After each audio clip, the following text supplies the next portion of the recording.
My hot take for the week in college football is that as we get into October, the only conference race that is still really interesting is in the Big 12. Now you have to remember, this is a league that's been maligned, it's been written off.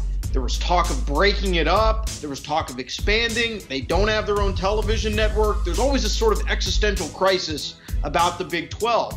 And yet here we sit, going into October, there's a really interesting dynamic happening in this league.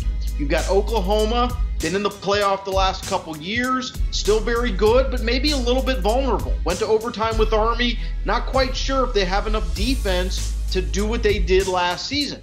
They play Texas this weekend. Texas lost their opener to Maryland, but they've been resurgent lately. Tom Herman, that defense under Todd Orlando, doing a really good job. Sometimes a little bit scratchy on offense, but they are really talented on the defensive side of the ball, and the Red River rivalry is going to be a super interesting game.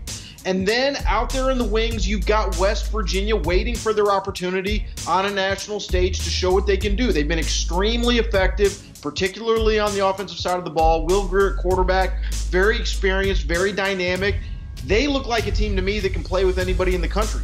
So as we get to the later part of the season, those three teams fighting it out, and then other teams like Oklahoma State, TCU, they look like they could potentially beat one of those teams on a good day. So I think the Big 12 race is fascinating. Who's going to win it? I don't know, but we're about to see that first step in sorting out the process this weekend with the Red River rivalry.